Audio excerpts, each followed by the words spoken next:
ہمارا جو بھارت ہے یہ ایک رسپانسبل اسٹیٹ ہے، ایک رسپانسبل کنٹری ہے، ایک رسپانسبل گورنمنٹ ہے. نو میٹر یہاں پہ کوئی بھی گورنمنٹ آئے، لیکن ہماری اسٹیٹ پالیسی بڑی رسپانسبل رہی ہے تھرو آؤٹ. ہم نے کوئی نی جرک ریئیکشن کبھی نہیں کیا، یا ہم نے کوئی ایسا ایڈونچرزم نہیں کیا کسی دوسری کنٹری پہ. ہمارے جو آپریشن سندور کے اہداف تھے، جو ہمارا ایمز اینڈ آبجیکٹیوز تھے، وہ بڑے کلیئر تھے کہ ہم نے صرف ٹیررسٹ جو کیمپس ہیں ان کو ٹارگٹ کرنا ہے. اور میں نے تو سندور آپریشن کے شروع ہونے سے پہلے ہی یہ کہہ دیا تھا لوگوں کو کہ پاکستان کے جو اندر لوگ رہ رہے ہیں یا پی او جے کے لوگ، ان کو ڈرنے کی ضرورت نہیں ہے، کیونکہ India is not going to target civilian population اور ہاسپٹلس اور اسکولس، رائٹ. تو یہ تو میں نے کہہ دیا تھا. کل ایک سندھی مجھے کہہ رہا تھا، جو سندھی ایکٹیوسٹ ہے، ہیومن رائٹ ایکٹیوسٹ ان سندھ، وہ کہہ رہا تھا کہ ہم تو جب یہ انڈیا اٹیک کیا سندور کے ٹائم پہ، ہم تو آرام سے سو رہے تھے، کیونکہ ہمیں پتا تھا کہ انڈیا نے تو ہم پہ اٹیک نہیں کرنا.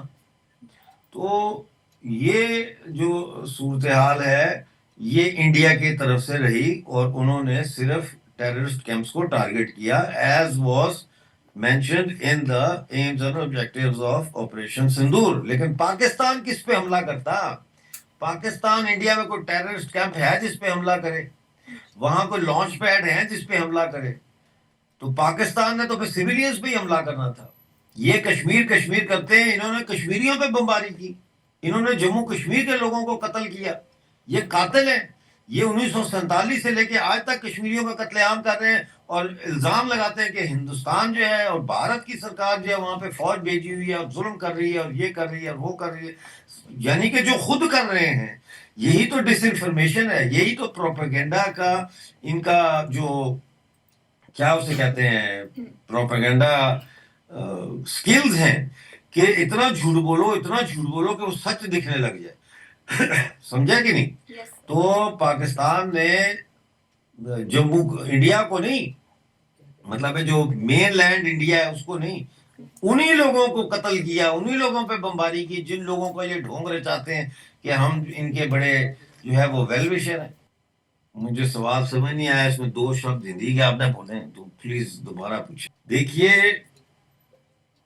یہ جو 2 گھنٹے کے بعد، یعنی آپ اس کو سیز فائر کہہ لیں یا پوز کہہ لیں، جو بھی کہہ لیں، 2 گھنٹے کے بعد پاکستان نے سیز فائر وائلیشن کی. جلندھر تک انہوں نے اپنے ڈرون بھیجے. جموں میں انہوں نے ہمیں مجبور کیا کہ ایک دفعہ پھر پورا جموں بلیک آؤٹ ہو، اور ڈرونز انہوں نے بھیجنے شروع کیے، اور 2-3 دن تک یہ کرتے رہے. کراس بارڈر فائرنگ انہوں نے پہلے سے بھی زیادہ بڑھا دی. تو اس سے ایک تو یہ کہ پاکستان یہ ثابت کرنا چاہتا ہے کہ ہم جو بات کرتے ہیں وہ ضروری نہیں ہے کہ ہم اس کے اوپر عمل بھی کریں، اس کو پریکٹس بھی کریں. دوسرا، دنیا کو یہ سمجھ آ گئی ہونی چاہیے اب تک کہ پاکستان اتنا جھوٹا ملک ہے کہ اس کی کسی بات پہ اعتبار نہیں کیا جا سکتا، چاہے وہ سر پہ قرآن لے کے کوئی بات کرے. یہ اتنے جھوٹے ہیں.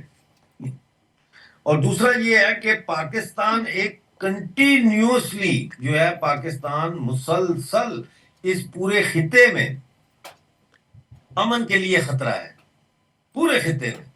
اور آج سے نہیں ہے، یہ پارٹیشن کے ٹائم سے خطرہ ہے.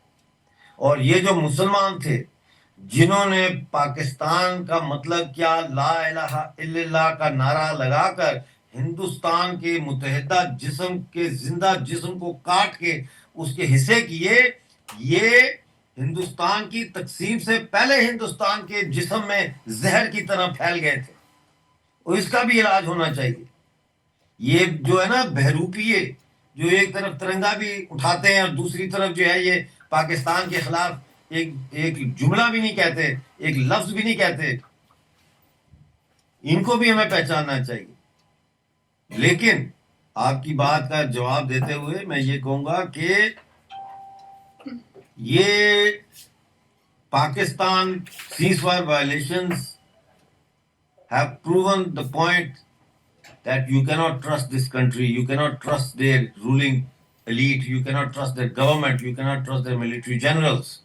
بہت بڑا خطرہ ہے، اس لیے کہ ان کے اچھا آپ یہ دیکھیں، ان کی دیدہ دلیری دیکھیں، ان کی دیدہ دلیری دیکھیں کہ لائن آف کنٹرول کے اوپر انہوں نے ٹریننگ کیمپس لگائے ہوئے ہیں، لائن آف کنٹرول پہ انہوں نے لانچ پیڈز بنائے ہوئے ہیں. تو یہ ایک مسلسل خطرہ ہے اور یہ ختم نہیں ہوگا. ابھی 2 دن پہلے شوپیاں میں پھر انکاؤنٹر ہوا ہے جس میں 3 آتنکوادی مارے گئے، 2 اس میں پاکستان کے تھے. یہ بند نہیں ہوگا، اس کو بند کرنا پڑے گا. میں یہی کہتا ہوں کہ پاکستان کے ٹوٹنے کے، پاکستان کے ختم ہونے کے objective conditions are ripe, they are ripe, but the subjective factor is missing, which is the regional countries should get together and once and for all just dismantle Pakistan, balkanize Pakistan. Balochistan کو independence ہونے میں ان کی help کرنی چاہیے، وہ بالکل independence کے قدار پہ ہیں. اسی طرح پی او جے کے گلگت بلتستان کی ہیلپ کرنی چاہیے کہ وہ پاکستان سے آزادی حاصل کر کے بھارت ماتا میں واپس شامل ہو سکیں. اسی طرح سندھیوں کی مدد کرنی چاہیے. اور اس میں میں سمجھتا ہوں افغانستان اور انڈیا کو 1 پیج پہ آنا چاہیے.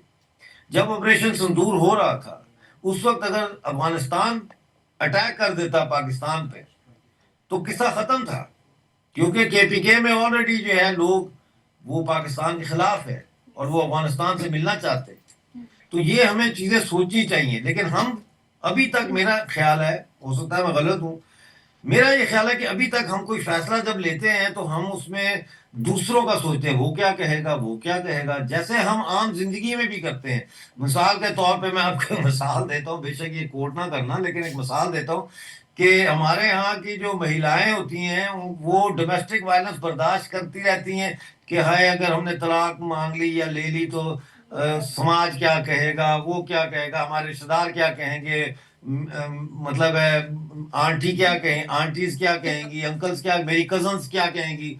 ہم ان کے پوائنٹ آف ویو سے اپنا فیوچر طے کر رہے ہوتے ہیں اور وہ ظلم برداشت کر رہے ہوتے ہیں. اسی طرح سے ہم یہ سوچ کے پاکستان کو ختم نہیں کر رہے کہ امریکہ کیا کرے گا، چین کو کیسے کریں گے، فلاں کو کیسے کریں گے.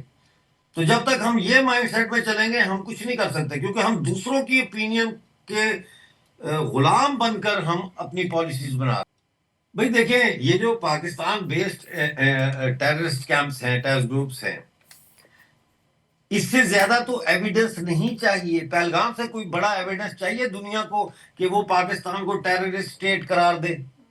Pakistan should be have been declared a terrorist state long time ago. جب ممبئی ہوا تھا، جب پلوامہ ہوا تھا، تو کیوں نہیں اس کو ٹیررسٹ اسٹیٹ گھوشت کیا جاتا؟ وہ اس لیے نہیں گھوشت کیا جاتا، جو میں نے پہلے بتایا آپ کو، کہ ویسٹ نہیں چاہتا کہ انڈیا اکنامکلی اسپیس پر ڈیولپ کرے. لہذا پاکستان کئی ملکوں کی پراکسی کے طور پر کام کرتا ہے. اور یہ ٹیررسٹ کیمپس اور ٹیررزم جو ہے یہ صرف پاکستان کی فورن پالیسی کا ایکسٹینڈڈ آرم نہیں ہے، بلکہ ویسٹرن اور اینٹی انڈین انٹرنیشنل جو پالیٹی ہے، جو پولیٹیکل باڈی ہے انٹرنیشنل جو انڈیا کے خلاف ہے، اس کی بھی یہ ایکسٹینڈڈ آرم ہے، اس کے بھی یہ سہولت کار ہے. لہذا وہ نہیں گھوشت کر رہے پاکستان کو ٹیررسٹ اسٹیٹ، اور وہ بلائنڈ آئی کرتے ہیں. وہ ان کو ٹیررسٹ لکھتے ہی نہیں ہے، وہ ملیٹنٹ لکھ دیتے ہیں، وہ آرمڈ مین لکھ دیتے ہیں. آرمڈ مین اٹیکڈ پہلگام، وہ یہ نہیں لکھتے ٹیررسٹ اٹیک پہلگام. تو لفظوں کا کھیل کھیل کے وہ پاکستان کو ٹیررسٹ اسٹیٹ گھوشت کرنے سے بچاتے ہیں. یہ ہے ساری گیم. اسی لیے کہتا ہوں ہمیں اپنے دماغ سے سوچنا ہے، اور ہمیں مسلمان ہندو بن کے نہیں سوچنا، ہمیں بھارتیہ بن کے سوچنا ہے. یہ تو بہت بڑا ہمارا ایک نقصان ہے جو انگریزوں نے، جس کو وہ تھوڑی سی آگ لگی، وہ سلگ رہی تھی چنگاری، اس کو پھونک مار مار کے، پھونکے دے دے کے اس کو ایک فائر بنا دیا کمیونلزم کا، جس میں ہندوستان کو جل رہا ہے، اور پہلے بھی جلا، ابھی بھی جلتا ہے. جب چاہتے ہیں اس کو تیز کر دیتے ہیں آگ کو. وہ کمیونلزم کی بنیاد پہ ہمارا دیش ڈیوائڈ ہو جاتا ہے. کمیونلزم کی بنیاد پہ ہمارے دیش کو ڈیوائڈ کرنے میں اتنا اورنگزیب کا بادشاہ کا ہاتھ نہیں ہے جتنا برطانیہ کا ہاتھ ہے، اور پھر اس کے بعد برطانیہ کے جانے کے بعد جو ہمارے اپنے دیش میں کالے انگریز ہیں ان کا ہاتھ ہے، جو نیتا گیری کر رہے ہیں، جو راجنیتی کرتے ہیں، پالیٹکس کرتے ہیں کمیونلزم کی پالیٹکس کے اوپر. تو we have to unite as one body. Akhand Bharat سے پہلے جنتا کی اکھنڈتا چاہیے ہمیں، وہ ڈیولپ کرنی ہے ہمیں. اس کے بعد پھر اکھنڈ بھارت جغرافیکلی اور ٹیریٹوریلی جو ہے وہ آشکار ہوگا.